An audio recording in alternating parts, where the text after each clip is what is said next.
இன்னைக்கு நம்ம பார்க்க போற படம் உண்மையான சம்பவங்களை மையமா வச்சு எடுக்கப்பட்ட படம். படத்தோட பேரு சகுந்தலா தேவி. உண்மையிலேயே இந்த மாதிரி ஒரு கேரக்டர் எல்லாம் வாழ்ந்திருக்குன்னு நம்ம நினைச்சு பார்க்கும் போதே அப்படியே உடம்பெல்லாம் புல்லரிச்சு போயிடும்னு சொல்லலாம். இந்த படத்துக்கு இன்ட்ரோவே படத்தோட ஸ்டார்டிங் சீன் தான். பொண்ணு ஒருத்தி கார்ல போய்கிட்டு இருக்கா. லண்டன்ல 2001 நடக்கிற கதை இது. பொதுவா அம்மானாலே என்ன சொல்லுவாங்க? அம்மானாலே தியாகத்தோட முன்னுதாரணமா சொல்லலாம். அம்மானாலே சாக்ரிஃபைஸ் தான். பிள்ளைகளுக்காக எல்லாத்தையும் தியாகம் பண்றவங்க தான் அம்மா. அப்பேற்பட்ட அம்மா மேலேயே இங்க பொண்ணு ஒருத்தி கிரிமினல் கேஸ் கோர்ட்ல ஃபைல் பண்ண போறா. இதை விட ஒரு அருமையான இன்ட்ரோ வேணுமா என்ன? பிடிச்சிருந்தா வாங்க படத்தை கன்னியூ பண்ணுவோம். அவங்க இப்போ வக்கீல்கள் மீடியேட்டர்னு ஒருத்தர் இவங்களெல்லாம் பாக்குறதுக்காக போறாங்க. ஒரு 3 பேர் வாங்க வாங்க உட்கார வைங்க. இவங்க தான் சகுந்தலா தேவியுடைய பொண்ணுன்னு அறிமுகப்படுத்தி வைக்கிறாங்க மீடியேட்டருக்கு. மீடியேட்டர் கேக்குறாரு, இங்க பாருமா, சகுந்தலா தேவி உலக அளவுல சிறந்த கணக்கர் மேத்தமெட்டிஷியன் சொல்லி கின்னஸ் புக்லயே ரெக்கார்ட் ஆனவங்க, உலக சாதனை படைச்சவங்க. அவங்க மேலேயே நீங்க கேஸ் கொடுக்க போறீங்க. நான் கேட்கறது சரிதானே அப்படின்னு கேட்க, எவ்வளவு பெரிய ஆளா இருக்கட்டும், கின்னஸ் புக்லயே அவங்க பேரு வந்திருக்கட்டும், ஆனா அவங்களும் சட்டத்துக்கு உட்பட்டவங்க தானே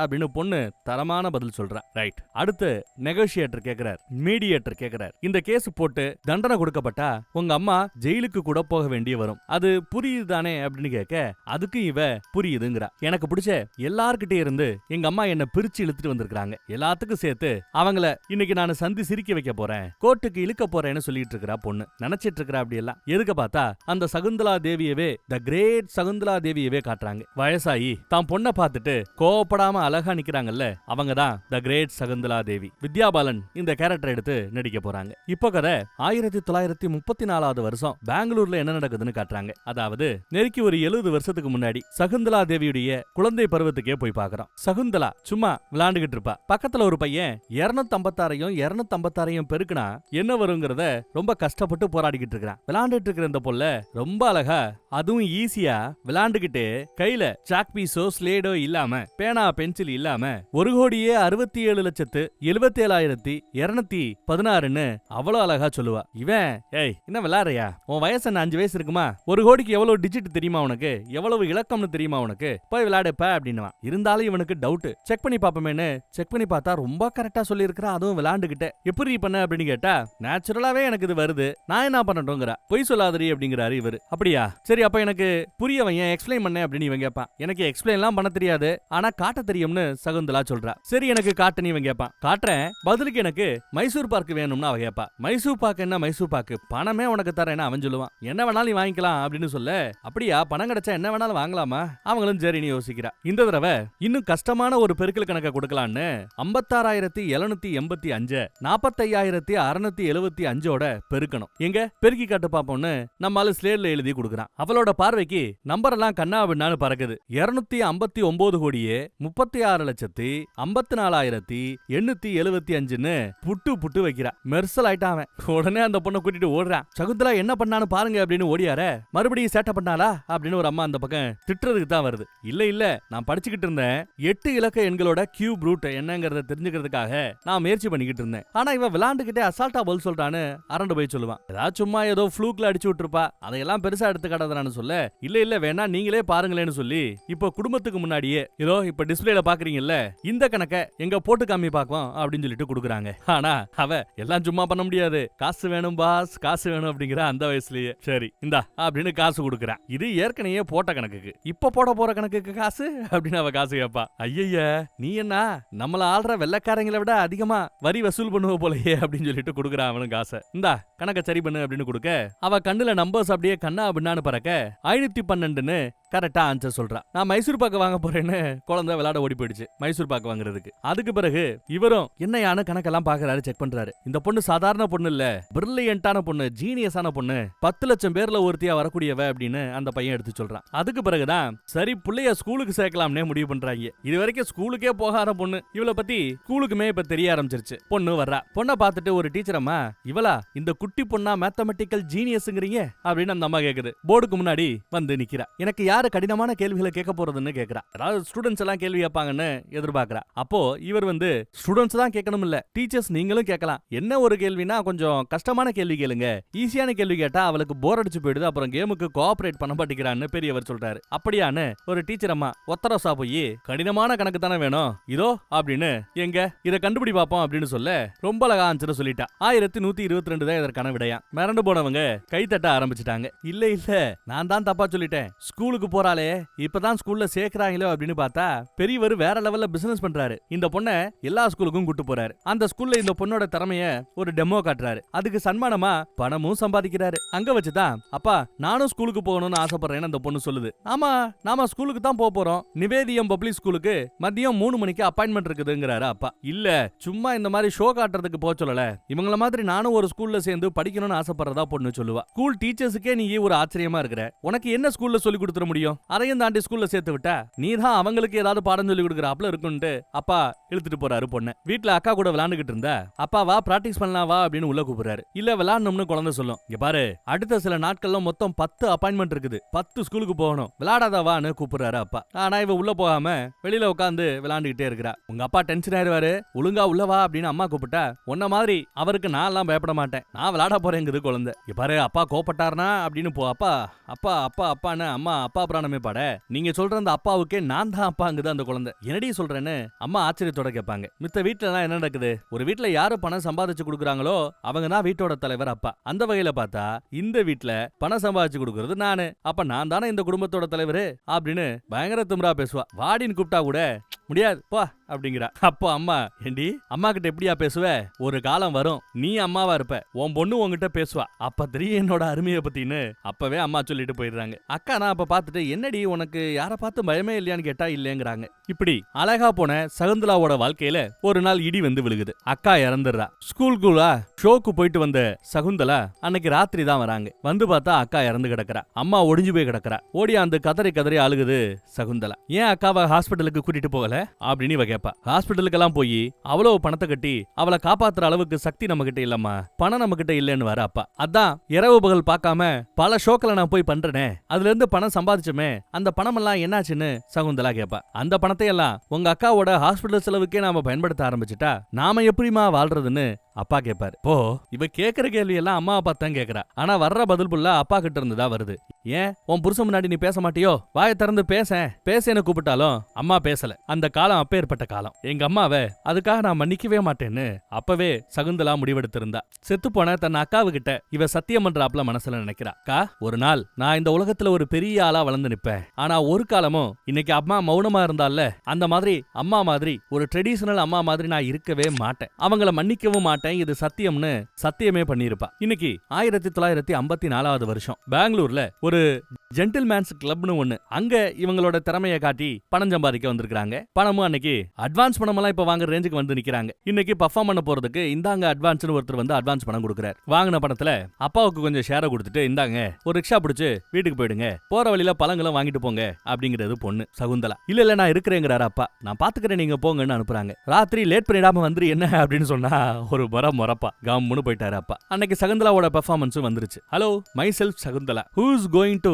ask me my first question அப்படின்னு கேக்குறாங்க. என்னோட முதல் கேள்வியை கேட்க போறது யாரு அப்படின்னு கேட்டா அங்க ஒருத்தர் எல்லாரும் கேள்வி கேட்க சொல்றாங்க. இவன் சார்ட்டர்ட் அக்கவுண்டன்ட் எக்ஸாம வெறும் 3 மாசத்துல படிச்சு கிளியர் பண்ண ஒரு பெரிய ஆளா, அதனால அவர் கேள்வி கேட்கறதுக்காக எந்திரிக்கிறார். தன்னை அருண் அறிமுகப்படுத்திக்கிறார். வெள்ளக்காரங்களே இவனுக்கு வேலை கொடுக்குறாங்களா, ஏப்ரல்ல அவனுக்கு வேலை கிடைக்க போகுதான், ஆனா அந்த வேலையை அக்செப்ட் பண்ணலாமா வேண்டாமான்னு யோசிச்சுட்டு இருக்கிறாரா அவரு. ஏன்னு இவ கேப்பா. ஏன்னா அவங்க இவனுக்கு செட் பண்ணி இருக்கிற அந்த சேலரி அலோகேஷன் அது இவனுக்கு பிடிக்கலையா. இதெல்லாம் கணக்கு அப்படியே கணக்கு கேட்கிறாப்ல கேட்கறான். சேலரி அவங்க எப்படி கொடுக்கறதா சொல்றாங்கன்னா மொத நாள் வெறும் 1 பைசா தான் சம்பளமா கொடுப்பாங்களாம். 2வது நாள் அதோட ரூட் ஸ்கொயர் ரூட் 2 பைசா சம்பளம் கொடுப்பாங்களாம் ஸ்கொயர். 3வது நாள் 4 பைசா, 4வது நாள் 8 பைசா, 5வது நாள் 16, அதுக்கு அடுத்த நாள் 32 பைசா, அதுக்கு அடுத்த நாள் 64 பைசா, அதுக்கு அடுத்த நாள் ₹1.28. இப்படி 2 மடங்கா சம்பளத்தை கூட்டிட்டே போவாங்க. இதான் கணக்கு. ஒவ்வொரு நாளும் அவனோட சம்பளம் 2 மடங்காயிட்டே போகுமா. என்ன நினைக்கிற, நான் அந்த வேலையை எடுத்துக்கலாமா இல்ல வேண்டாமா அப்படின்னு இவங்க கேட்பான். அதுக்கு இவங்க பதில் சொல்றாங்க.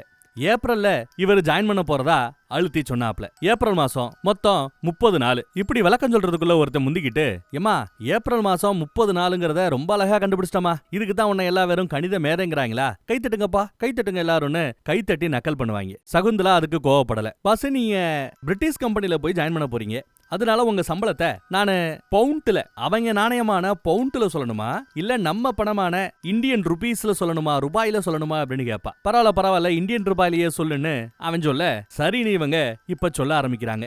உன்னோட ஏப்ரல் மாத சம்பளம் மட்டுமே 1,07,37,418 ரூபா 23 பைசா சரியா அப்படின்னு கேட்க அவன் அப்படியே மிரண்டு போறான் அவன் உண்மையிலே. கூட இருக்கவங்க எல்லாம் டேய் அவன் சொன்னது சரியாடான்னு கேட்க ஆமாப்பா சரிதான்பான்னு அவன் மிரட்சியோட பதில் சொல்லுவான். அப்போ சகுந்தலா எப்பா நல்ல கம்பெனியா இருக்குதே, இந்த கம்பெனில என்ன மாதிரி பொண்ணுங்களும் அப்ளை பண்ணலாமா, இவ்வளவு சம்பளம் கொடுக்குறாங்க என்ன நக்கல் பண்ணுவா. எல்லாம் சிரிக்க ஆரம்பிச்சிட்டாங்க, மிரண்டு போய் கை தட்ட ஆரம்பிச்சிட்டாங்க. இவன் சார்ட்டர்ட் அக்கௌண்டன்ட்ங்கிறதுனால இவன் கேட்ட ஒரு கேள்விக்குள்ள எவ்வளவு கணக்குகள் அடங்கி இருக்குன்னு பாருங்க.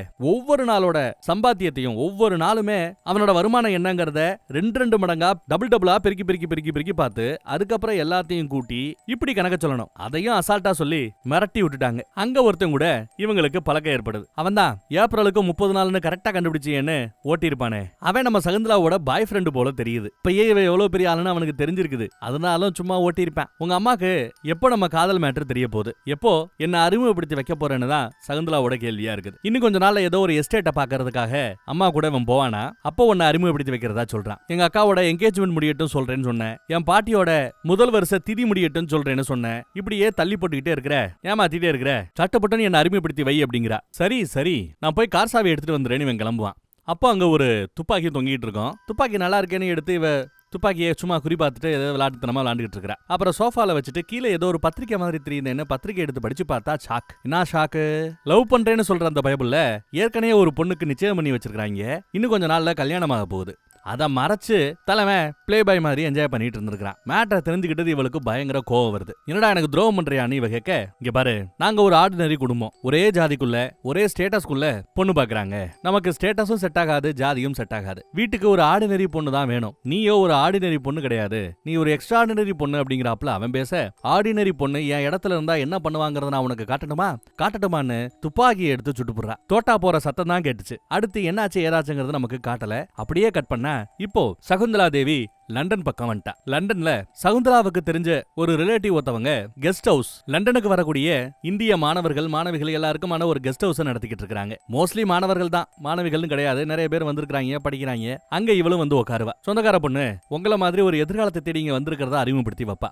அவங்க எல்லாம் இந்திய நாட்டு பொண்ணுக்கு இங்க என்ன வேலை அப்படின்னு விசாரிப்பாங்க. அது ஒண்ணுமில்ல, பாய் ஃப்ரெண்டு ஓவரா சேட்டை பண்ணா சுட்டுப்புட்டேன், அதான் இங்க ஓடியாந்துட்டதா எடுத்து சொல்லுவா. சுட்டுப்புட்டியா, எல்லா பேரும் மிரண்டு போறானுங்க. புடிச்சு ஜெயில போடல அப்படின்னு கேட்டா அவன் ஜெத்தா தானே, காதுல மட்டும்தான் குண்டடி பட்டுச்சு அப்படின்னு சொல்லுவா. எல்லாம் அப்படியே மிரண்டு போய் பாக்குறாங்க. அப்போ அந்த சொந்தக்காரம்மா வந்து சும்மா காமெடி பண்றாப்பான்னு சொன்ன பிறகுதான் எல்லா பேரும் கேக்கப்புக்கான்னு சிரிக்கிறாங்க. அந்த சீனு கட் பண்ண பிறகுதான் நல்ல வேலை காமெடின்னு கடைசியில சொன்னேன், இல்லனா ஏன் பிசினஸ் மாட்டிக்கும் பாத்துக்க அப்படிங்கிறா இவ. அதெல்லாம் சரி, லண்டன் வரணும்னு சொல்லி வந்துட்டேன், மாசம் இங்க என்னதான் நான் சொந்தக்காரியா இருந்தாலும் நான் ஓனருக்கு காசு கொடுக்கணும்ல, நீ உன் ரூமுக்கு வாடகை எல்லாம் கொடுக்க வேண்டியிருக்கும், எப்படி கொடுக்க போறேன்னு கேட்டா இருக்கு என் கணக்கு எனக்கு சம்பாதித்து கொடுக்கும் அப்படின்னு நம்புறாங்க. இவங்க இனிஷியலா நினைச்சது இந்த பாரு சின்ன சின்ன கடைகளுக்கு போய் வர்ற ஆடியன்ஸ ஏதாவது ஒரு கேள்வி கேட்க சொல்றது, அவங்க கேட்கிற கணக்கு கேள்விக்கு இவ பதில் சொல்றது, இருக்கு காசு கிடைக்குங்கிறாப்ல ட்ரை பண்றா. எல்லா கடையிலயும் போனா ரிஜெக்ட் பண்றாங்க. சச்சா, டான்ஸ், மியூசிக், காமெடி இத பாக்குறது தான் எங்க ஆடியன்ஸுக்கு எல்லாம் பிடிக்கும், யாரு காசு கொடுத்து கணக்கு கேட்டுக்கிட்டு இருப்பா, அதெல்லாம் முடியாதுன்றாங்க. எல்லா இடத்துலயும் நோ தான். சில இடத்துல இந்திய பொண்ணாலே விரட்டுறாங்க, அங்கேயும் திட்டிட்டு சண்டை போட்டுட்டு தான் வருவா.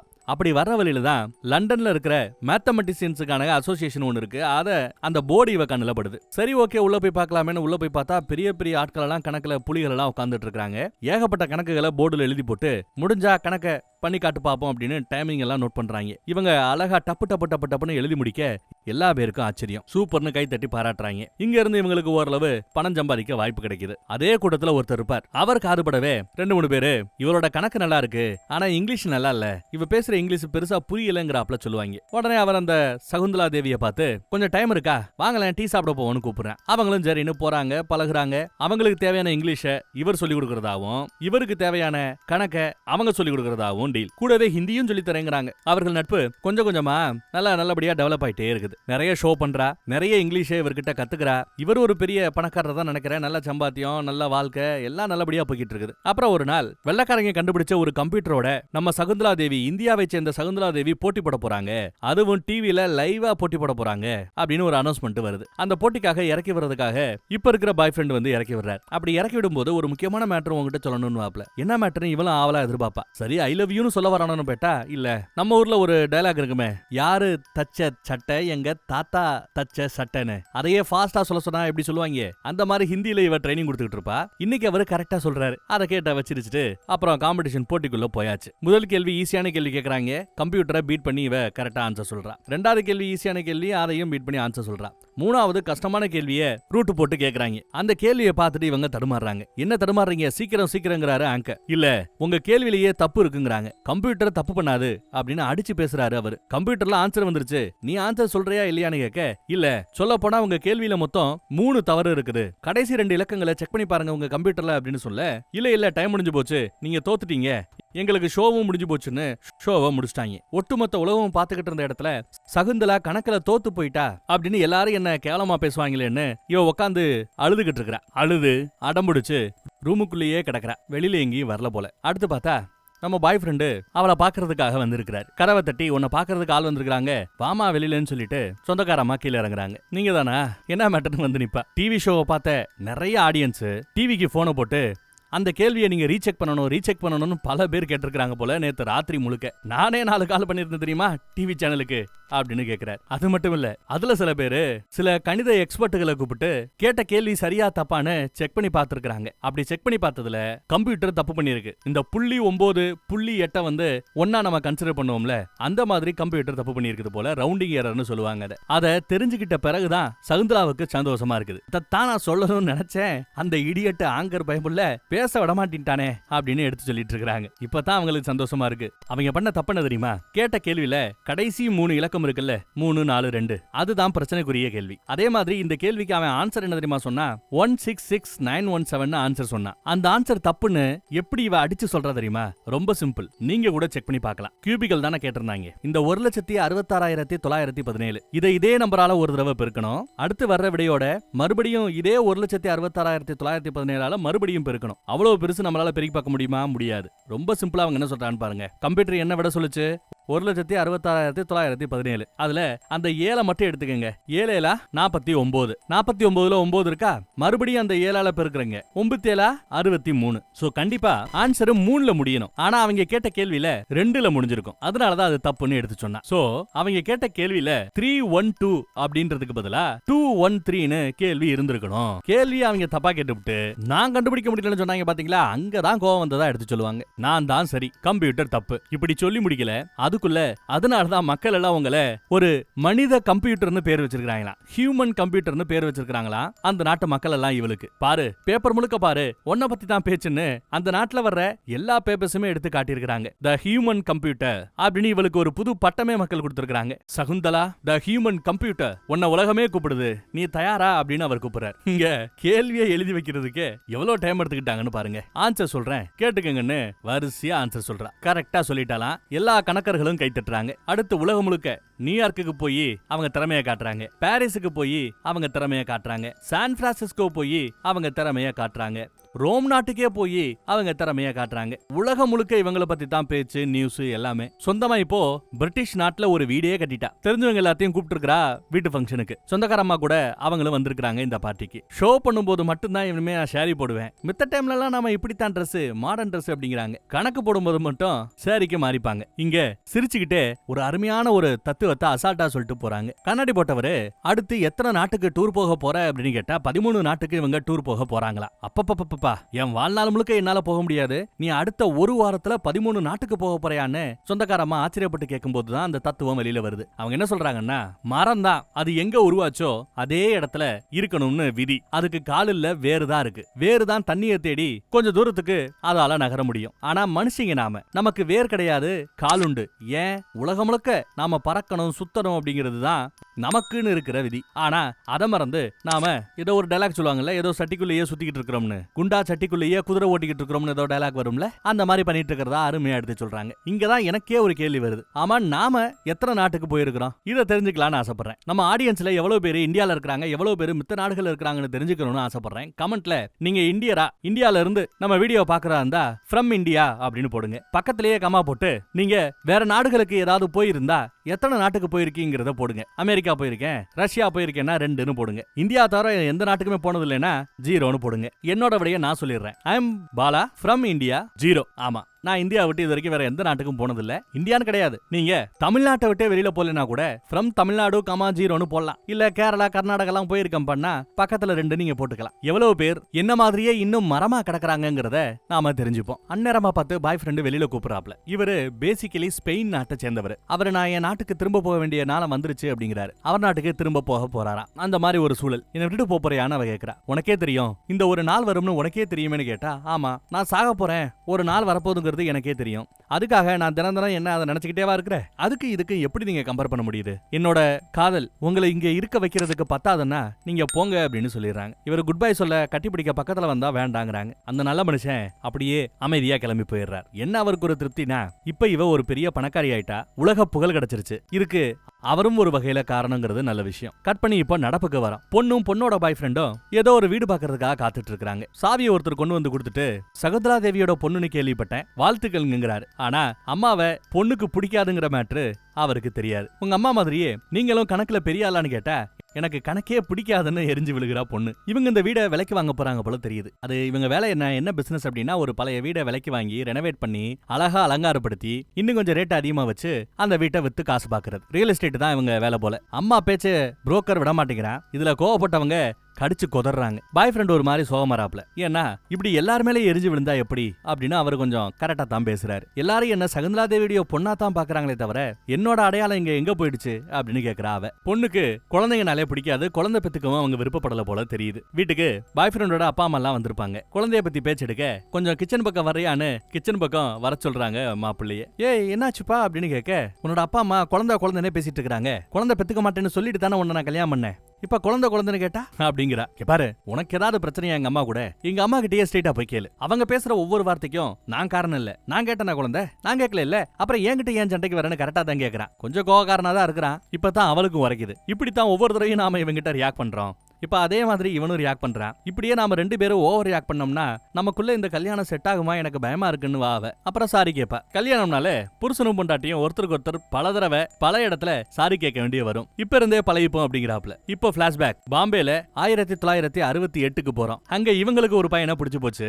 எப்பவுமே பையன் தானே ப்ரப்போஸ் பண்ணுவான், வழக்கத்துக்கு மாறா இவங்க ப்ரப்போஸ் பண்றாங்க. கர்ச்சீஃப்ல எனக்கு ரொம்ப போர் அடிக்குது, இதை எங்கேயாவது கூட்டு போறியான்னு எழுதி அவர்கிட்ட கொடுத்து விட்டுருக்காங்க. 2 பெருசுங்க இவங்க 2 பேர் பேசிக்க முடியாதபடி டிஸ்டர்பன்ஸா இருக்க அவங்கள விரட்டி விடணுமேன்னு ஏதோ லவ் பத்தி டாபிக் வரும். நான் ஒவ்வொரு நாட்டுக்கும் ஒவ்வொரு ஆளை வச்சு பேனு ஒரு பிட்டு போடுறாங்க. ஏமா எத்தனை கண்ட்ரிக்குமா இது வரைக்கும் நீ போயிருக்கிற, எத்தனை நாடுகளுக்கு போயிருக்கேன்னு கேட்டா 150 நாடுகள்னு சொன்னதும், அப்போ 150 லவ்வரா, நாங்க கிளம்பிறந்தாயின்னு அவங்க 2 பேரு அப்பீட் ஆயிடுறாங்க. அப்புறம் அந்த காமெடியை நினைச்சு 2 பேரும் சிரிக்கிறாங்க. தன்னை அறிமுகப்படுத்திக்கிறாங்க சகுந்தலா. அவரும் அறிமுகப்படுத்திக்கிறாரு. அவர் IAS படிச்சிருக்காரு போல தெரியுது. கட் பண்ணா இப்போ இவங்க 2 பேரும் ஒன்னா வாழலாம்னு முடிவு பண்ணிட்டாங்க. ஒரு வீட்டையே நேற்று ஈவினிங் விலைக்கு வாங்கிட்டாலாம். வீட்டோட நம்பர் 720 1 2 2 3 அடுத்து 4 5 6 7 8 9 10 இப்படி வரிசையா பெருக்கிறோம்னா 720 வருமா. வீடும் பிடிச்சு போச்சா வாங்கிட்டாங்களாம். உங்க ஆபீஸுக்கு இங்க இருந்து போறதுக்கு வசதியா இருக்கும்ல அப்படின்னு ப்ரொபோஸே பண்றா. கல்யாணம் பண்ணிக்க தயாருங்கிறத எவ்வளவு அழகா எடுத்து சொல்றான்னு பாருங்க. ஆனா அவன் சிரிக்கிறான். கல்யாணம் பண்ணிக்கணும் குழந்தை பெத்துக்கணும் எல்லாம் சொல்ல அவரே ஆச்சரியப்பட்டு போய் சிரிக்கிறார். உலகம் சுத்துற பொண்ணு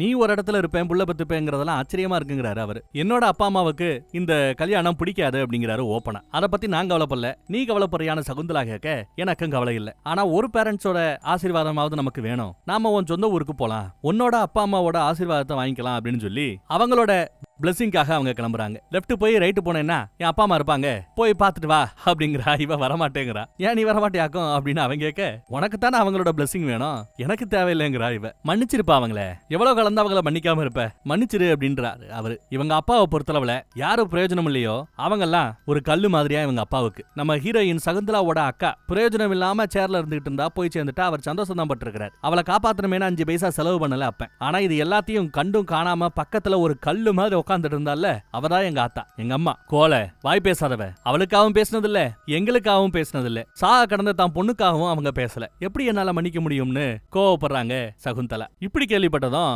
இறங்க நினைச்சவரு கதவை சாத்திட்டு, உங்க அப்பா அம்மா முன்னாடி உன்னை ப்ரொபோஸ் பண்ணலாம்னு நினைச்சேன், அது தேவையில்லைன்னு தெரிஞ்சு போச்சு, இப்பயே ப்ரொபோஸ் பண்றேன்னு அந்த இடத்துலயே ப்ரொபோஸ் பண்றாரு. நான் உன்னை ரொம்ப லவ் பண்றேன், என்ன கல்யாணம் பண்ணிக்கிறியான்னு கேட்டு மோதிரத்தை போட்டு வர்றாரு. கட் பண்ணா இப்போ நடப்புக்கு வரான். அம்மா கிட்ட பொண்ணு இந்த மாதிரி ஒருத்தன் என்ன லவ் பண்றான், நானும் அவனும் மோதிரம் மாத்திக்கிட்டோம், கல்யாணம் பண்ணிக்கிட்டோன்னு 1999 வருஷம் பெங்களூர்ல வச்சு தான் அம்மா கிட்ட பொண்ணு எடுத்து சொல்றா. இந்த கல்யாண மேட்டரை எடுத்து சொல்றதுக்கே 200 கால் பண்ண வேண்டியிருக்கு அம்மாவை பிடிக்கிறதுக்காக. இங்கேயும் அம்மாக்கும் பொண்ணுக்கும் செட் ஆகல. கல்யாணம் பண்ணணும், இது எப்படி ஒரு பொண்ணோட லட்சியமா இருக்க முடியும், அதை தாண்டி நீ ஏதாவது பண்ண வேண்டாமா, இப்படி அட்வைஸ் போடுறாங்க அம்மா. அதுக்கு பொண்ணு என்னோட ஒரே லட்சியம் உன்ன மாதிரி ஒரு ஆளா ஆயிரக்கூடாதுங்கிறது மட்டும்தான் அப்படின்னு இவ கோவப்படுவா. ஏதோ ஒண்ணு கொடுத்து பாருன்னு கொடுக்குறாங்க. அங்கேயும் பொண்ணு எரிஞ்சு விழுகிறா. அம்மா கொடுக்குற அந்த புத்தகத்தை பார்க்கவே மாட்டேங்கிறா. ஒரு தடவை பாரு அப்படின்னு அந்த புக்கை கொடுத்தா அந்த புக்கை இவ பார்க்க மாட்டேங்கிறா. என்ன இருக்க போகுது, நீங்க வாங்கின சர்டிபிகேஷன் இருக்க போகுது, உங்க கின்னஸ் ரெக்கார்டு இருக்க போகுது, நீங்க படைச்ச சாதனைகள் இருக்க போகுது, இதை நான் பார்க்கணுமா, ஊரு உலகம் உங்களை புகழ்றது போதாதுன்னு உங்க புகழ்ச்சியை இப்படி புக்கா வேற போட்டு என்கிட்ட கொடுப்பீங்களான்னு உள்ள இருக்கிறத பொண்ணு பார்க்கவே இல்ல. உங்க பொண்ணா இருந்து எனக்கு டயர்ட் ஆயி போச்சு, என்னால முடியலன்னு பேச, இதையெல்லாம் நீ பேசல, உன் பாய் ஃப்ரெண்ட் பேச வைக்கிறான்னு பாய் ஃப்ரெண்ட தப்பா நினைக்கிறாங்க அம்மா சகுந்தலா. பேசாம அவனை விவாகரத்து பண்ணிட்டு ஏன் கூட வந்துரு, என்னோட ப்ராப்பர்ட்டிஸ் உனக்கு தான், என்னோட ஷேர் உனக்கு தான், என்னோட பணம் உனக்கு தான், இது எல்லாமே உனக்கு தான் பொண்ணை கூப்பிடுறாங்க அம்மா. அந்த இடத்துல தான் சாப்பிட்ட அந்த சாப்பாட்டுக்கு கூட நான் பே பண்ணிக்கிறேன்னு பணத்தை வச்சுட்டு பொண்ணு கிளம்புறா. நான் உன்னை தான் டிவோர்ஸ் பண்றேன், அவனை டிவோர்ஸ் பண்ண மாட்டேன்னு சொல்லுவா. எப்படி ஒரு பொண்ணால அம்மாவை டிவோர்ஸ் பண்ண முடியும்னு கைய பிடிப்பா. ஏன் நீ என்ன டிவோர்ஸ் பண்ணல அப்படின்னு மூஞ்சில் அடிக்கிறாப்ல. பொண்ணு பேசினதும் முகம் மாறி போச்சு. என்ன பத்தி உனக்கு இப்ப புரியாது, உனக்கு ஒரு குழந்தை இருந்தா என்ன பத்தி உனக்கு அப்ப புரியுங்கிறாங்க அம்மா. உன்ன மாதிரி ஒரு அம்மாவை பார்த்த பிறகு எனக்கு அம்மா ஆகணுங்கிற ஆசையே போயிடுச்சுங்கிறா பொண்ணு. ஆனா விதியோட விளையாட்ட பாருங்க. இவ பிரெக்னன்ட் ஆகி 8 வாரம் ஆச்சான். இந்த மேட்டரை கேட்டு இவ ஷாக்ல இருக்கா. ஆனா பையன் இந்த நாள் தான் எனக்கு சந்தோஷமான நாள்னு சந்தோஷப்படுறான். பையன் என்னால ஹேண்டில் பண்ண முடியுமான்னு தெரியலன்னு பயப்படுறாவ. உங்க அம்மா ஒரு தப்பு பண்ணாங்கிறதுக்காக அந்த தப்ப நீ பண்ணுவேன்னு ஏன் நினைக்கிற, உன் வயித்துல இப்ப ஒரு குழந்தை வளருது, எப்படி ஃபீல் பண்ற அப்படின்னு கேட்டா ஐ ஃபீல் த்ரில்டுங்கறா, த்ரில்லா இருக்குங்கறா, சந்தோஷமாவும் இருக்குங்கறா, கூடவே பயமும் இருக்குங்கறா. அப்பாடா சந்தோஷமா இருக்குன்னு இவ வாயில இருந்து வந்துருச்சு, அது போதுமேனு பையன் குஷியா இருக்கான். ஃபைனலி நாம ஒரு குடும்பமா இருக்க போறோம்னு சந்தோஷப்படுறான். மறுபடியும் பிளாஷ்பேக். 1970ல சகுந்தலா தேவிக்கு குழந்தை பிறந்தப்போ அவங்க எவ்வளவு சந்தோஷமாக இருந்தாங்கிறதான். எல்லாம் நல்லா தான் போச்சு. புருஷனுக்கு பணிவிட, வீட்டு வேலை, சமையல், குழந்தைய வளர்க்கறதுன்னு எல்லாம் கரெக்டா நல்லா தான் போய்கிட்டு இருந்தது. அங்க ஒரு கருப்பு புக்கு மாதிரி ஒன்னு இருக்கும். அதை எடுத்து ஓபன் பண்ணி பார்த்தா சகுந்தலா தேவியை பத்தி இது வரைக்கும் பேப்பர்ஸ்ல வந்த அந்த சின்ன சின்ன கிளிப் எல்லாத்தையும் எடுத்து அந்த புக்ல வரிசையா ஒட்டி வச்சிருப்பா.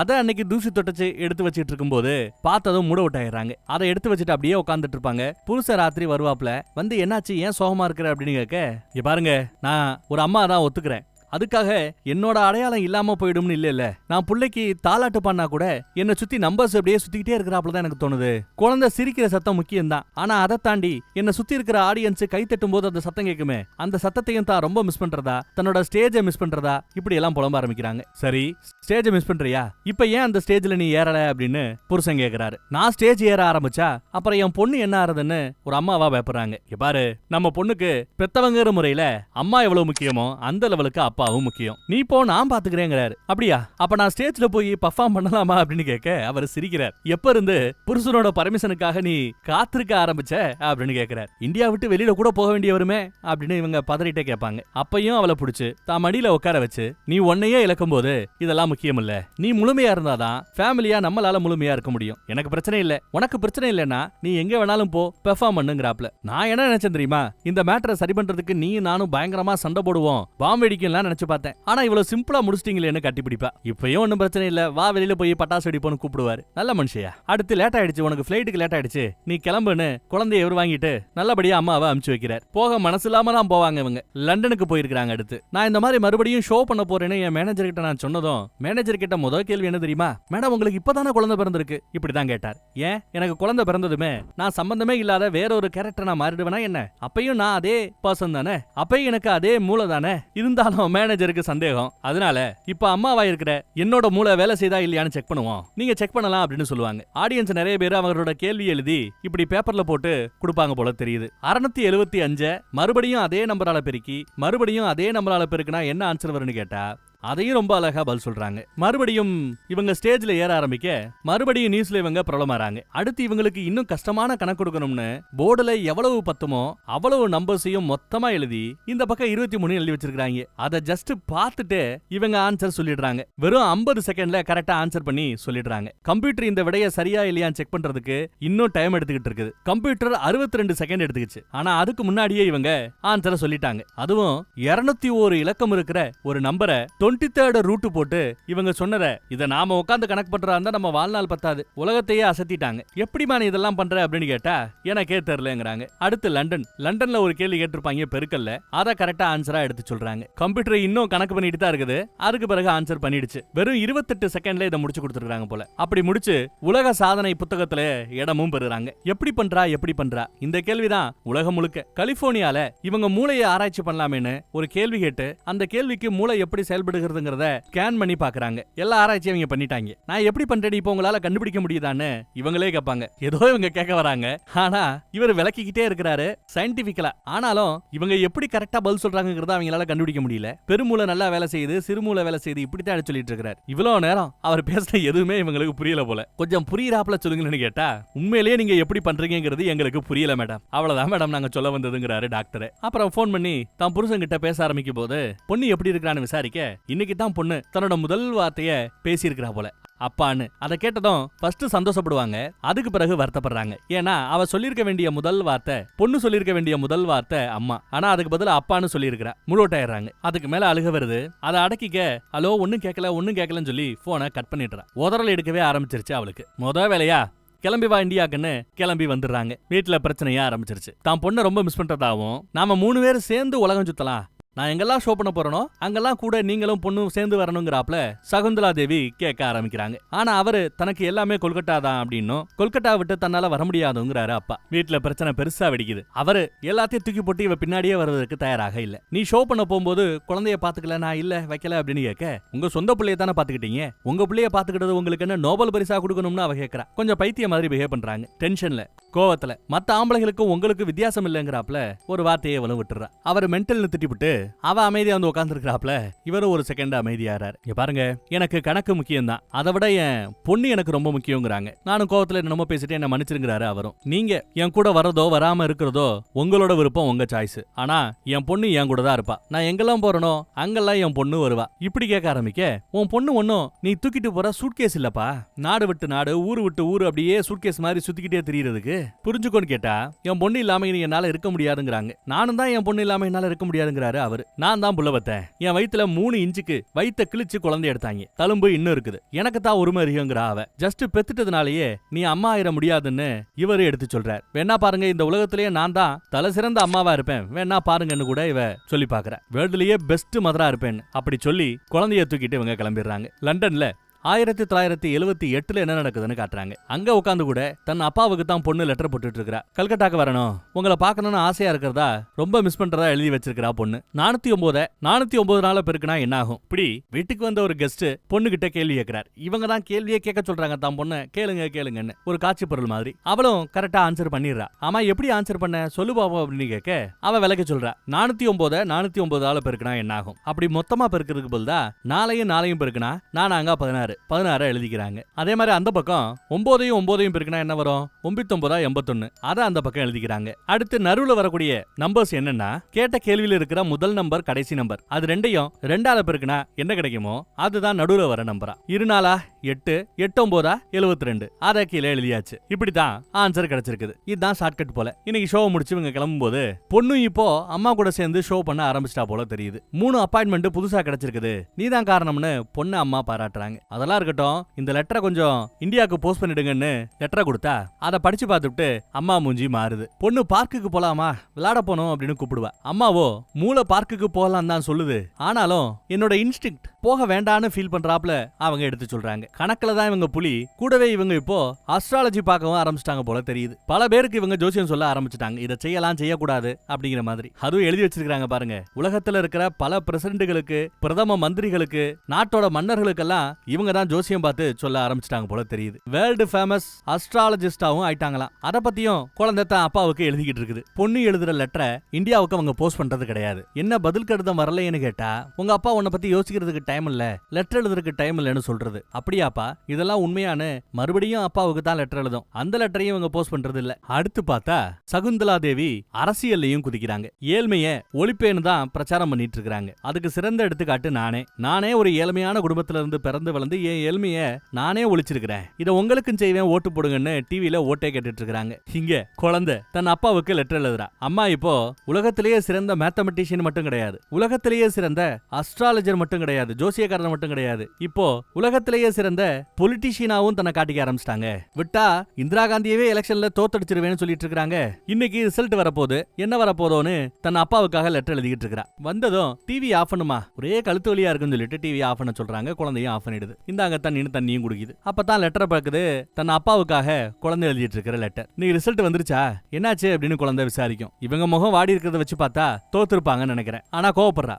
இல்ல நான் தோக்க மாட்டேன், நான் எப்பவுமே தோக்க மாட்டேன், அதை ஞாபகம் வச்சுக்கோ அப்படிங்கிறாங்க பொண்ணுகிட்ட. உடனே குழந்தை அம்மாவை கட்டி பிடிச்சிக்கும். சரி பேக் பண்ணு, அடுத்து 10 அப்பாயின்மெண்ட் இருக்குதான். பாம்பே போகணும், நாக்பூர் போகணும், பூனா போகணும், ஹைதராபாத் போகணும், விஜயவாடா போகணும், இப்படி இந்தியால பல இடத்துக்கு போகணும் போல. ஒரு 5 பசங்களை கூப்பிட்டு 10க்குள்ள ஒரு நம்பர் எல்லாரும் சொல்லுங்கன்னு சொல்ல எல்லாரும் நம்பர் சொல்றாங்க. அந்த நம்பர்ஸ் எல்லாத்தையும் கூட்டினா என்ன வருது, 30 வருது. பசங்களும் ஆன்சர் பண்றாங்க. அதே நம்பரை கீழே எழுதினாலும் ஒரு நம்பர் கிடைக்குது. ஏதோ எல்லாத்துக்குமே ஒரு ஷார்ட்கட் இருக்கு போல. அந்த ஷார்ட்கட்டை கண்டுபிடிச்சு சொல்லி நிறைய இடத்துல பேரும் புகழும் சம்பாதிக்கிறாங்க. அப்படி இந்தியால ஸ்கூலை பார்த்த பிறகு நான் ஸ்கூலுக்கு போகணும், படிக்கணும், உலகம் சுத்த விருப்பம் இல்லைன்னு தனக்கு தோன்றதா அதையும் தன் அப்பாவுக்கு லெட்டர் எழுதி வைக்கிறா. அப்புறம் பார்த்தா இந்தியாவுக்கு வந்துட்டு புருஷனை பார்க்கலன்னா எப்படி, புருஷனும் பொண்டாட்டியும் பாத்துக்கிறாங்க. இல்ல அவர்தான் கல்கட்டால இருந்து இப்போ பாம்பேக்கு வந்திருக்கிறார். பாம்பேல இவங்க ஒரு ஷோ பண்றாங்கன்னு தெரிஞ்சு வந்திருக்கிறார். கல்கட்டா விட்டே வரமாட்டேன்னு சொன்னீங்க, இப்ப வந்திருக்கீங்க, அது எப்படி அப்படின்னு கேக்குறாங்க. அவர் கேட்கிற முதல் கேள்வி என் பொண்ணு எப்படி இருக்கிறாங்கிறதா. சந்தோஷமா இருக்கிறதா அம்மா சொல்லுவா. அவ அப்பப்ப போடுற 1-2 லெட்டரை படிக்கிறதுலாம் எனக்கு சந்தோஷம் இருக்கிறதா சொல்லுவாப்ல. ஆனா நான் பதில் கடிதம் போட எந்த லெட்டரையுமே அவகிட்ட நீ கொடுக்கறது இல்ல அப்படின்னு கரெக்டா கேக்குறாரு. கொடுத்தா படிச்சா அவளால தாங்கிக்க முடியாதுப்பா,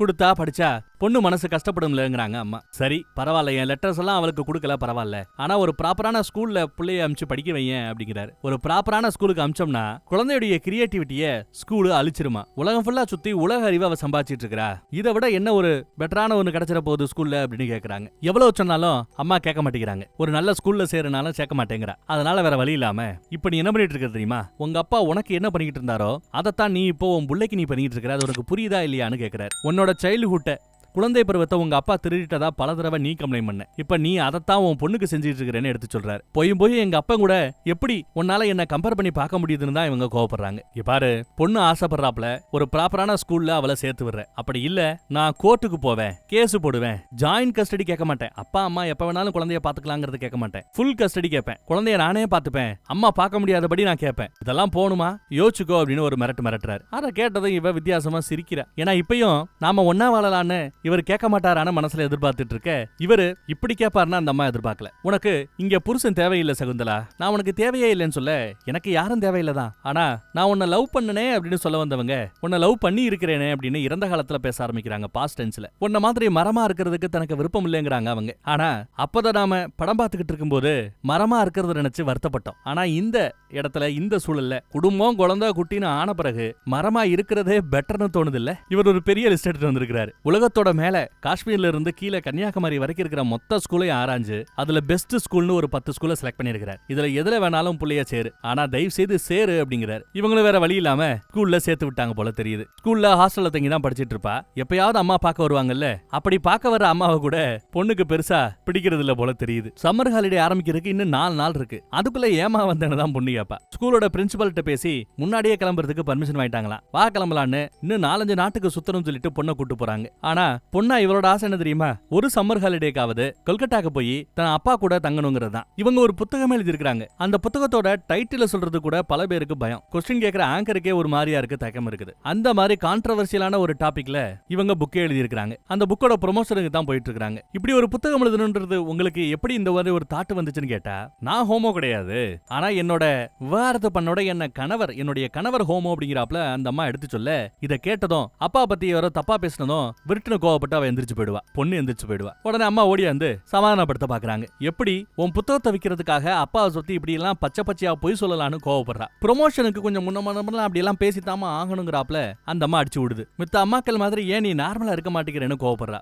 நான் அமேசிங்கா இருக்கும்போது நான் ஏன் நார்மலா இருக்கணும் அப்படின்னு அவங்க கேக்குறாங்க. வீட்டுக்கு போய் பேசலாம் அப்படின்னு கூப்பிட்டா, வீடா எந்த வீடு, நமக்கு வீடு எங்க இருக்கு, உலகம் முழுக்க இருக்கிற ஹோட்டல் ரூம்ஸ்ல எவ்வளவு ஹோட்டல்ஸ்ல நாம தங்கி இருக்கிறோம், வீடு எப்படி ஃபீல் ஆகுங்கிறதை நான் மறந்து போயிட்டேன்னு கோவப்படுறா. உன்ன மாதிரி ஒரு அம்மா எனக்கு ஏன் அந்த ஆண்டவன் கொடுத்தான்னு எனக்கு ஆண்டவன் மேலேயே கோவமா இருக்குன்னு சொல்லிட்டு அழுகிறா. நீ கணக்க காதலிக்கிறதுல பாதி என் மேல காதல் கொண்டு இருந்தா, என்ன லவ் பண்ணி இருந்தா, என் மேல அக்கறை இருந்தா என்ன நீ ஒழுங்கா வளர்த்திருப்பேன்னு கோவப்படுறா. நான் அப்பா கூட தான் வளர ஆசைப்படுறேன் அப்படின்னு சொன்னதும், அம்மா உனக்கு ஆசை இருக்கலாம், ஆனா உங்க அப்பனுக்கு ஆசை இல்லையேன்னு அங்கேயும் போய் சொல்றாங்க. அப்பாவை பத்தி தப்பா நீ ஒரு இங்க புரளைய கிளப்புறல்ல, இது அவர்கிட்ட போய் சேரும்போது கண்டிப்பா அவரு உங்ககிட்ட இருந்து என்ன பிரிச்சு எடுத்துப்பாரு, எனக்கு அந்த நம்பிக்கை இருக்குன்னு பொண்ணு சொல்றா. எதிர்பார்த்தாப்லயே ஒரு நாள் தான் பொண்ணை பாக்குறதுக்காக அப்பா கிளம்பி வந்துட்டார். பெங்களூர்ல 1999. ஆனா கொஞ்சம் லேட்டா வந்திருக்கிறாப்ல. இப்ப கல்யாணம் ஆகி பொண்ணு பிரெக்னென்டாவே இருக்கிறா. அப்பதான் அப்பா கொல்கட்டால இருந்து கிளம்பி பாக்குறதுக்கு வெளிநாட்டுக்கு வந்திருக்கிறார். அன்னைக்கு அம்மா உங்களை எப்படியெல்லாம் புக்ல தப்பா பேசியிருந்தாங்க எழுதியிருந்தாங்க தெரியும்ல, அப்ப எல்லாம் ஏன் நீங்க கோவப்படல, கேஸ் போடல அப்படின்னு விசாரிக்கிறாங்க. மத்தவங்க எல்லாம் அந்த புக்கை படிச்சு உங்களை பத்தி என்ன நினைப்பாங்க, நீங்க அதை பத்தி எல்லாம் பெருசா எடுத்துக்கலானாலும் எனக்கு ஒரு மாதிரியா இருக்கே அப்படின்னு ஃபீல் பண்ண. இங்க பாரு, உங்க அம்மா கூட வாழ்ந்ததுல நான் கத்துக்கிட்ட ஒரு விஷயம் என்னதுன்னா, லைஃப்ங்கிறது ரொம்ப ஷார்ட், ரொம்ப சின்னது. இதுல மத்தவங்க என்ன நினைப்பாங்கன்னு மைண்ட போட்டு குழப்பிக்கிறதுல அர்த்தமே இல்ல. இத நான் அவங்க அம்மா கிட்ட நான் கத்துக்கிட்டதுங்கிறாப்ல. சரி, அம்மா மேல அவ்வளவு காதல் இருக்கிறவங்களுக்கு அப்புறம் ஏன் அவங்கள டிவோர்ஸ் பண்ணீங்க அப்படின்னு கேட்டா, உங்க அம்மா ஒரு புயல் மாதிரி, புயல் கூட சண்டை போறதுங்கிறது முட்டாள்தனம், அதனால கேட்டதை கொடுத்துட்டதா சொல்றாரு. அம்மா கூட சண்டை போடுற அந்த சக்தி உங்ககிட்ட இல்ல அப்படின்னு நீங்க நினைக்கலாம், ஆனா எனக்கு அந்த சக்தி இருக்கு, நான் அம்மா கூட சண்டை போடுவேன் அப்படிங்கிறாங்க பொண்ணு. அதே சமயம் தண்ணி கூட உடஞ்சிருச்சு அப்படின்னு வயிற்ற பிடிச்சிக்கிட்டு கத்த ஆரம்பிக்கிறா. பிரசவ வலி வந்ததும் பிடிக்குதோ இல்லையோ அம்மானு தான் கத்தி ஆகணும். இப்ப 1989 வேற நாட்டுல வேற ஒரு வீடு இவங்க வாங்குறாங்க. 689 ரூம் நம்பரா வீடு வாங்கி இங்கேயே தங்கலான்னு முடிவு பண்ணிருக்காங்க. ஞாயிற்றுக்கிழமை மட்டும் ஷோ கிடையாது, ஞாயிற்றுக்கிழமை மட்டும் நம்ம சந்தோஷமா இருக்கலாம், நீ விருப்பப்பட்டவங்க அப்பா கூட பேசலாம் ஞாயிற்றுக்கிழமை அப்படின்னு சொல்ல பொண்ணுக்கு சந்தோஷத்தை பாருங்க.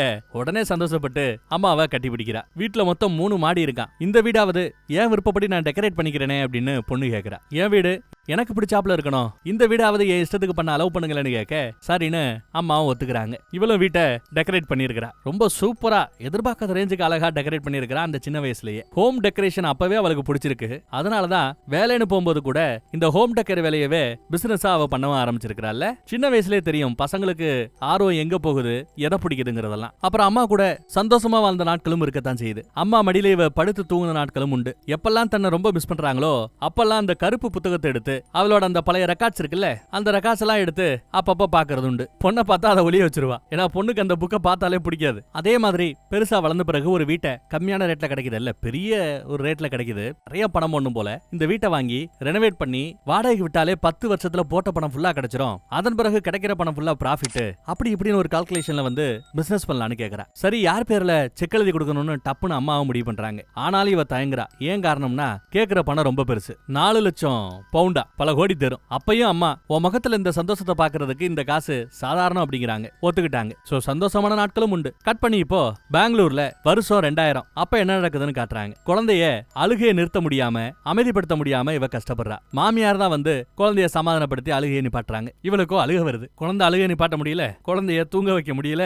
நான் எல்லாம் என்ன அம்மா அப்படின்னு நினைச்சா அழுகிறா. இது உன்னோட முதல் குழந்தை, அடுத்த குழந்தைக்கு நீ எல்லாம் கத்துக்கலாம் அப்படிங்கிறாங்க மாமியார். உனக்கு ஒரு சீக்கிரட்டை சொல்லட்டுமா, இந்த உலகத்துல இருக்கிற அத்தனை அம்மாக்களுமே கெட்ட அம்மாக்கள் தானா, பேட் மதர் தானா. குழந்தைய ரொம்ப அதிகமா பாசம் காட்டினாங்கன்னா குழந்தைய அம்மாக்களே ஸ்பாயில் பண்ணிடுவாங்க. குழந்தைகளை போதுமான அளவு பாசம் காட்டி வளர்க்கலன்னா அப்பையும் குழந்தைங்க பாலாயிடும். சரி, காலையில இருந்து மதியம் வரைக்கும் பாசத்தோட இருக்கலாம், மதியத்துல இருந்து நைட்டு வரைக்கும் பாசம் இல்லாம இருக்கலாம் இருந்தா அதுவும் குழந்தைகளை கெடுத்துரும். இந்த உலகத்திலேயே த பெர்ஃபெக்ட் மதர் அப்படின்னு யாருமே கிடையாதுன்னு மாமியார் சொல்லிதான் இவளுக்கே புரியுது. கட் பண்ணி இப்போ பொண்ணை எப்படி பாய் ஃப்ரெண்டு போய் முதல் தடவை மீட் பண்ணா அப்படிங்கிற அந்த கதையை நாம தெரிஞ்சுக்க போறோம். சகுந்தலா தேவியும் அவங்க பொண்ணும் ஏதோ ஒரு பார்ட்டி முடிச்சு வெளியில வரும்போதுதான் இவன் நேர்ல போய் பாத்துருக்கான். தன்னை பத்தி பேசி பழகி மாமியாரை தான் இம்ப்ரெஸ் பண்றான். மாமியாருக்கு இவன் மேல ஒரு நல்ல அபிப்பிராயம் வருது. அவங்க ஏற்கனவே ஜோசியம் வேற பார்க்க ஆரம்பிச்சிட்டாங்களா. இப்போ தம்பி உனக்கு ஒரு பெரிய ஜாக்பாட் அடிக்க போதுடா, வேற லெவல்ல நீ செட்டில் ஆக போறடான்னு கூட சொல்றாங்க. அவனும் அப்படியா, அப்ப போனது ஒரு லாட்டரி சீட்டை வாங்கிடுறேன், கண்டிப்பா விழுந்துரும் அப்படி இப்படின்னு நல்லபடியா பேசுவான். பேசிட்டு கிளம்புனதும்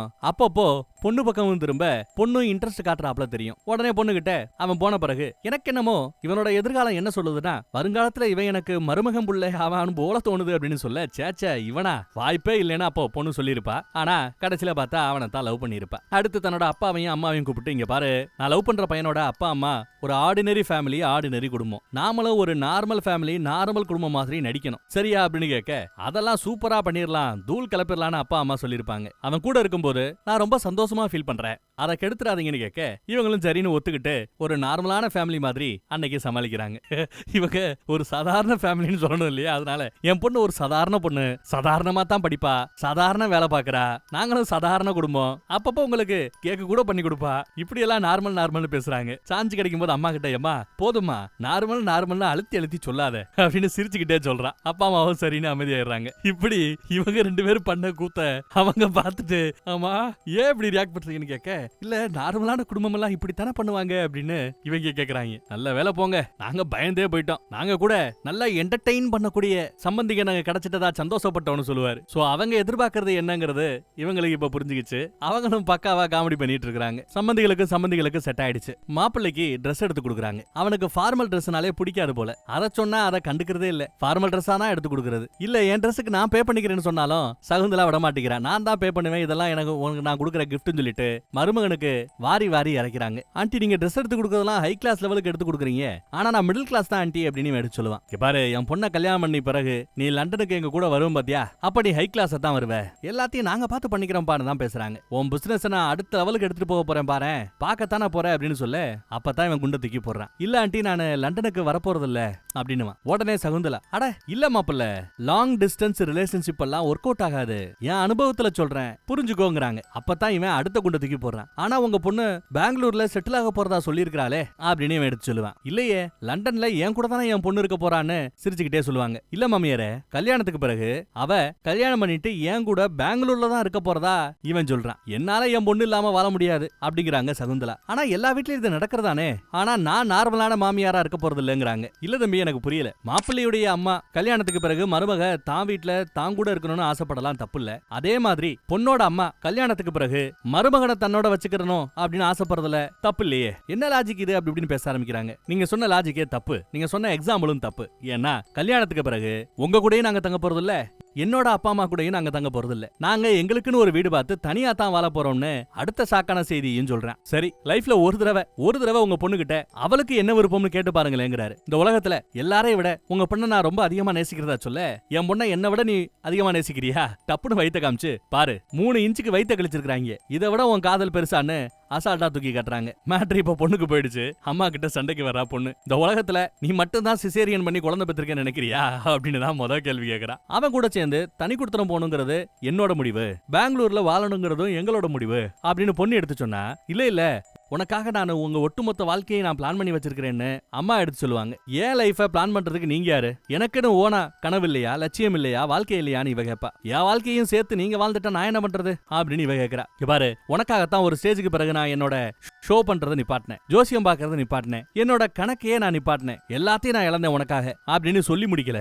அதுக்குள்ள பொண்ணு எம்மா என்ன மன்னிச்சுக்க தாயி, உன் பொண்ணை பாத்துக்கிறதுக்காக நோபல் பரிசு வேணா உனக்கு நான் கொடுக்க சொல்லட்டுமா அப்படின்னு இவ கேட்கறா. கோவத்துல அறைய போக அப்புறம் தான் ஐயோ அவசரப்படுறமேனு புரிஞ்சுக்கிறாங்க. கைய ஓங்கிட்டாங்க. பொண்ணும் கைய குறுக்கால விட்டு தடுத்திருப்பா. லண்டன்ல நீ ஆல்ரெடி பிசினஸ் பண்ணிட்டு இருக்கியே, அது என்ன ஆகும்னு அம்மா கேட்பாங்க. இங்க இருந்தே என்னால அந்த பிசினஸ் மேனேஜ் பண்ண முடியும்னு பொண்ணு சொல்லுவா. அப்பதான் அம்மா மிரட்டுறாங்க. இங்க பாரு அந்த பையனுக்காக என்ன விட்டுட்டு போனேன்னா லண்டன் பிசினஸ் உனக்கு நான் கொடுக்க மாட்டேங்கிறா. அம்மா மிரட்டுறா. பொண்ணு அதை கேட்டு சிரிக்கிறா. ஏற்கனவே என்கிட்ட இருந்து என் அப்பாவை நீங்க பிரிச்சிட்டீங்க, இப்போ என் காதலையும் பிரிக்க பாக்குறீங்க, கண்டிப்பா அதுக்கு நான் ஒத்துக்க மாட்டேன். நீங்க எதை எனக்கு கொடுக்கலனாலும் பரவாயில்ல, ஆனா எதையும் நான் இழக்க போறது இல்ல. அதே மாதிரி அந்த லண்டன் பிசினஸ் நான் கஷ்டப்பட்டு உருவாக்குனது, அதையும் இழக்க மாட்டேன்னு சொல்லிட்டு கோவப்படுறா. முத வேலையா துணிமணி எல்லாம் எடுத்து அடுக்க ஆரம்பிச்சிட்டாங்க. அந்த பையன் என்னென்னமோ சொல்ல ஒன்னு மயக்கி வச்சிருக்கான், அந்த பாவி பயலோட பேச்சை கேட்காத அப்படி இப்படி எல்லாம் பேசி பாக்குறாங்க. ஆனா பொண்ணு கேட்கல. தான் துணிமணி எடுத்து வச்சுட்டு விறுவிறுன்னு கிளம்பிடுறா. அடுத்து முத வேலையா புருஷனுக்கு போன போட்டு தான் கதறல தான் வேதனை எல்லாம் எடுத்து சொல்லிட்டு இருக்காங்க சகுந்தலா தேவி. பேச விட மாட்டேங்கிறாங்க புருஷனையும். என்ன பேச வந்தாலும் ஆஹா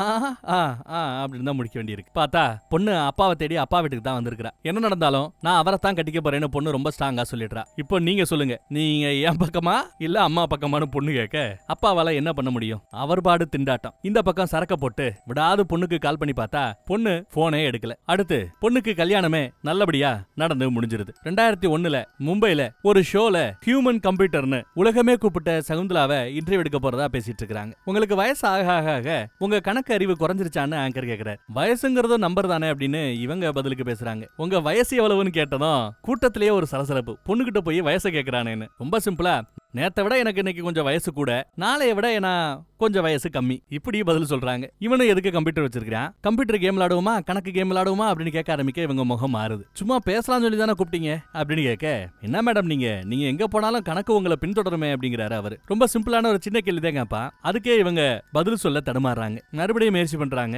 அடுத்த கேள்வியும் கேட்க ஆரம்பிக்கிறா, இன்னும் கொஞ்சம் டஃப்பான கேள்வி. ஆனா கணக்குக்கு பதிலா இவங்களுக்கு ஞாபகம் வரதெல்லாம் தான் பொண்ணு தன்னை விட்டுட்டு போனதுதான். அதனால இவங்களால பதில் சொல்ல முடியல. பயங்கர திணறல். என்ன மேடம் பிரேக் வேணுமா, பிரேக் எடுத்துப்போமா அப்படின்னு பிரேக் எடுத்துக்கிட்டாங்க. வயசானதும் நிறைய மாற்றங்கள் அவங்க கிட்ட பார்க்க முடியுது. இவ்வளவு வயசுக்கு பிறகு இப்போ தான் குடும்பத்தை பார்க்கலாமேன்னு அவங்களுக்கு இப்பதான் தோண ஆரம்பிச்சிருக்கு. தான் வாழ்ந்த அந்த பழைய வீட்டை பாக்குறதுக்காக, பிறந்த அந்த வீட்டை பாக்குறதுக்காக போறாங்க. அந்த வீட்டுல தன் அம்மா வாழ்ந்த வாழ்க்கை, தான் அப்பா அக்கா உட்கார்ந்து இருந்த அந்த நினைவுகள். வீட்டை திறந்து உள்ள போய் பாக்குறாங்க. அந்த வீட்டுல பழைய பொட்டி ஒண்ணு கிடக்கும். அந்த பொட்டியை திறந்து பார்த்தா தான் பொண்ணு தன்னை விட்டு பிரிஞ்சு போய் நிறைய ஷோ தானா பண்ண ஆரம்பிச்சா கூட எப்பெல்லாம் தான் பொண்ணை பத்தி பேப்பர்ல நியூஸ் வருதோ அப்பெல்லாம் அந்த நியூஸ் கிளிப்பை கட் பண்ணி எடுத்து வச்சுக்கிறது இவங்க வீட்டுல ஒரு முக்கியமான வேலையா இருந்திருக்குது. என்ன நடந்தாலும் சரி, பொண்ணு எங்க இருந்தாலும் சரி, அவளை பத்திய செய்திகள் வந்தா சந்தோஷமா அதை வெட்டி எடுத்து ரொம்ப சேஃபா பாதுகாப்பா வச்சிருந்திருக்காங்க. அப்பாவை எதிர்த்து நீ ஏன் எதுவும் பேச மாட்டேங்கிறன்னு அம்மா கூட சண்டை போட்ட பழைய நினைவுகள் தான் ஞாபகத்துல இருக்கு. அம்மாவோட ஒரு சேலை மட்டும்தான் அங்க இருக்கும். அந்த சேலையை எடுத்து கட்டி பிடிச்சு அம்மா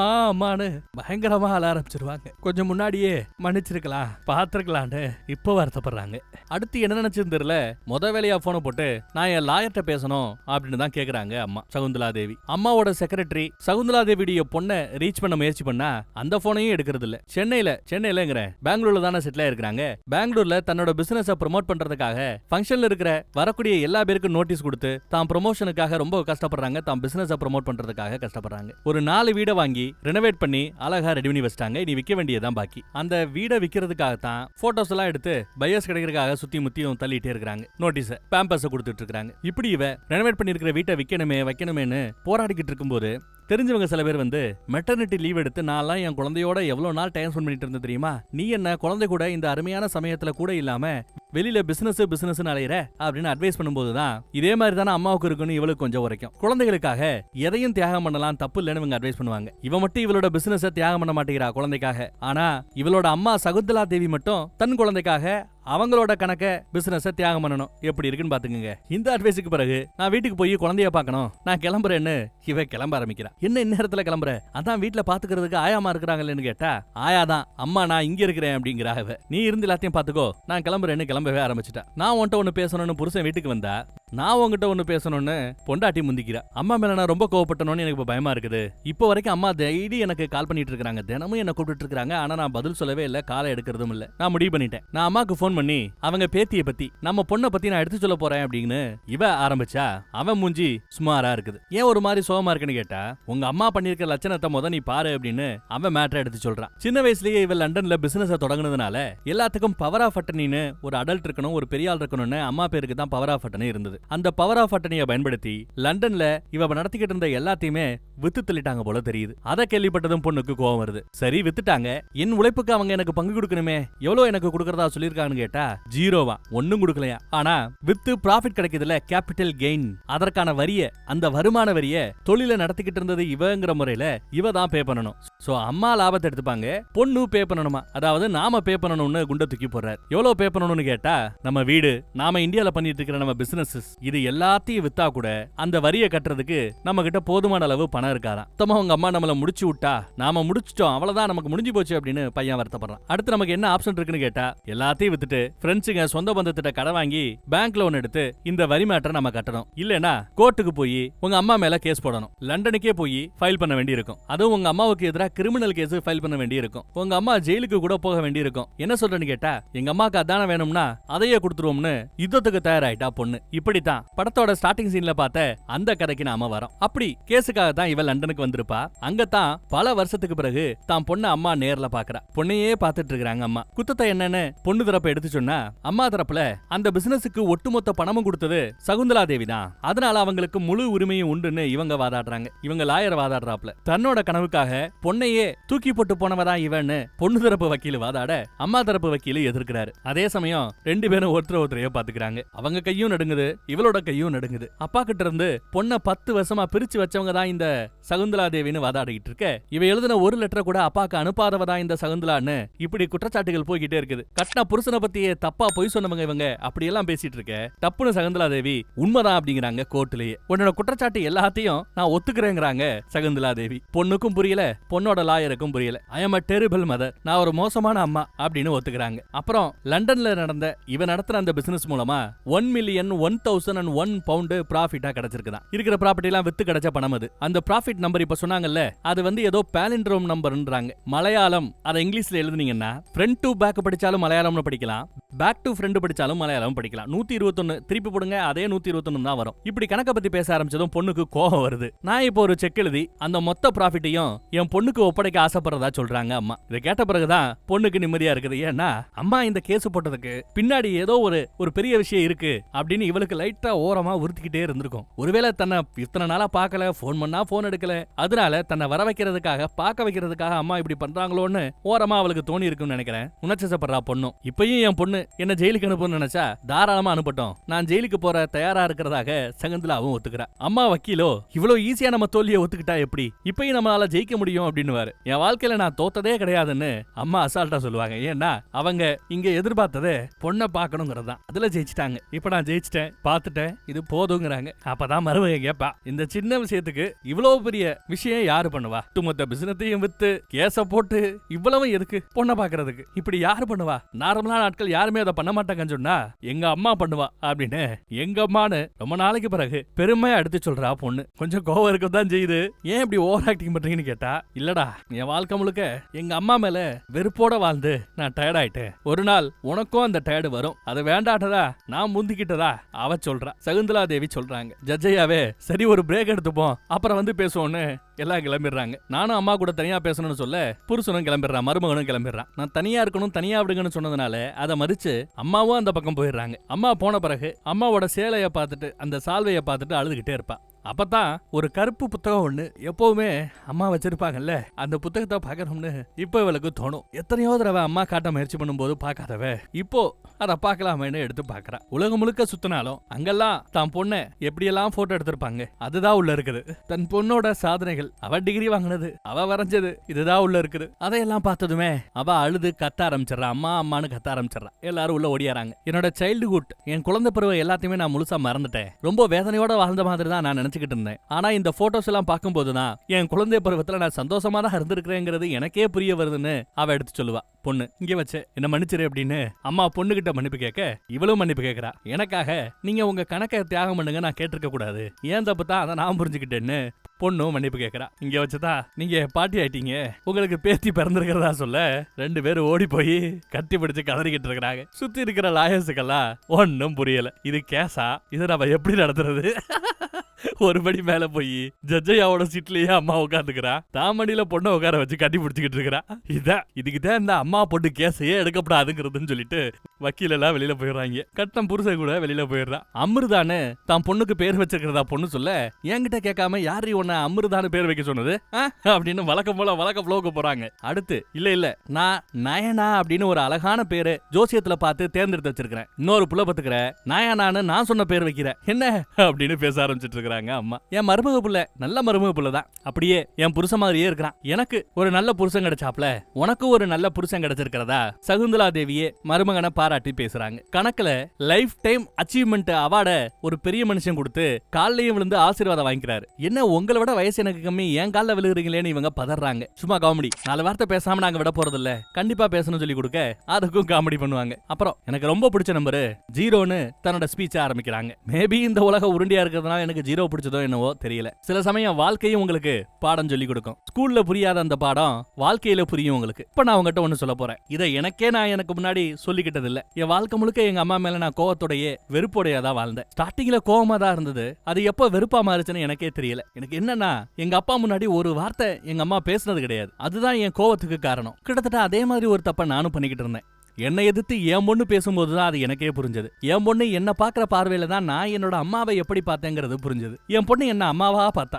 எனக்குள்ள ஒரு பொண்ணு இருக்கிறா, அவளுக்குன்னு ஒரு அடையாளம் இருக்குங்கிறது என் பொண்ணுக்கு எப்படி தெரியலையோ அதே மாதிரி நானும் எங்க அம்மாவை என்னோட அம்மாவா பார்த்தேன். அவங்களுக்குள்ளேயே ஒரு பெண்மை இருக்கு, ஒரு அடையாளம் இருக்குங்கிறதே நான் மறந்து போயிட்டேன். நான் எங்க அம்மா மாதிரி மட்டும் இருக்க கூடாதுன்னு நான் சின்ன வயசுலயே முடிவு பண்ணேன். அதே முடிவை தான் என் பொண்ணும் என்ன பார்த்து எடுத்தா. அப்ப முடிவு பண்ணேன், உன் வீட்டுல இருக்கிற பிள்ளைங்க இருந்தா நான் எங்க அப்பா மாதிரி இருக்கணும், இருந்தா நான் எங்க அம்மா மாதிரி இருக்கணும்னு நினைக்கிற ரேஞ்சுக்கு நடந்துக்கங்க. அதுதான் நான் உங்களுக்கு பண்ற அட்வைஸ்ன்னு சொல்ல எந்திரிச்சு நின்னு விசில் அடிச்சு பொண்ணு பாராட்டுவா. உங்களை நினைச்சு எனக்கு பெருமையா இருக்குன்னு கத்தி சொல்லுவா. எல்லாரும் கைத்தட்ட அந்த கைத்தட்டலோட படமும் அந்த இடத்துல முடிஞ்சிருதுங்க. இந்த படத்துக்கு கடைசி காட்சியில வந்த அந்த கைத்தட்டல் மட்டும் பத்தாது, கமெண்ட்லயும் இந்த படத்தை நீங்க கண்டிப்பா 4 வார்த்தையில புகழ்ந்து பேசணும். மனசுல பட்டத இருக்கிற பாரத்தை தாராளமா நீங்க கமெண்ட்ல கொட்டலாம். வேற ஒரு நல்ல கதையில மறுபடியும் சந்திக்கிறேன். பப்பப்பா, படத்துல பல இடத்துல அழுக வச்சிட்டாங்க. தேங்க்யூ.